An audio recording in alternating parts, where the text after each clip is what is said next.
Вот третья стойка на чердаке. Здесь он обвязал шею платком матери и пытался повеситься. Уже 4 года прошло с попытки тогда еще 17-летнего Хушвахта Каюмова покончить жизнь самоубийством. Из петли его вытащил родной отец. Попытка суицида была совершена Хушвахтом из-за страха повторно подвергнуться избиению со стороны сотрудника правоохранительных органов. За день до этого его допрашивал местный участковый и пытался насилием и угрозами заставить признаться в мелкой краже. В прокуратуре сын объяснил, что участковый Машраф Алиев избивал его и заставлял взять вину за преступление, которого он не совершал. Еще запугивал, говоря: «Сегодня я бью тебя один, завтра тебя будут бить 200 милиционеров и будем пытать током». Махмад Саид Каюмов показывает результаты экспертизы, медосмотра и судебные документы. Оказывается, в ходе избиения Хушвахту повредили почку, что обнаружили только после того, как он попал в больницу. Пришлось сделать операцию. Также у молодого человека психологическая травма. Он старается не вспоминать прошлое и не говорить на эту тему, несмотря на то, что минуло уже 4 года. Даже не вышел к нашей съемочной группе. После попытки самоубийства отвезли в больницу, где он пролежал 21 день. Еще 16 дней в городской больнице, где сделали операцию, потом каждый месяц ездили на осмотры. После операции показали психологам. Они провели осмотр и сказали, что будут наблюдать его 5 лет.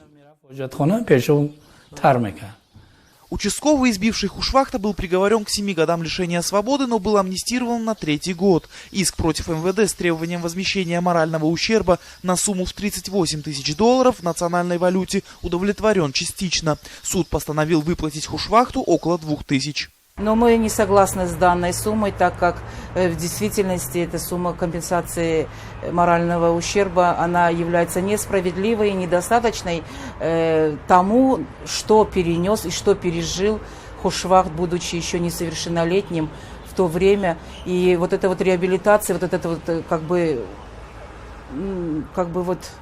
урон, который был нанесен его здоровью, он продолжается до сих пор. Случай, произошедший с Хушвахтом, не уникален. Эксперты-правозащитники утверждают, что органы правопорядка часто прибегают к пыткам для получения признаний. Насилие распространено в тюрьмах и в армии. В прошлом году организациями-членами коалиции против пыток Таджикистана задокументировано 21 новое дело. Зачастую к нам обращаются уже люди с очень, как будем говорить, с тяжкими телесными повреждениями, или же это уже летальный исход, часто вот родители уже обращаются. По словам специалистов, к ним редко обращаются те, кто пострадал незначительно. Довести дело до суда непросто. Преступления заключаются в основном в закрытых учреждениях. Чтобы решить проблему пыток в стране, недавно приняли поправки в несколько законов. Согласно им, сотрудники милиции должны обеспечивать немедленный доступ адвоката к задержанному, уведомлять родственников о факте задержания и вносить в протокол имя ответственного сотрудника. Анушер Арипов, Насим Исамов. Настоящее время. Таджикистан.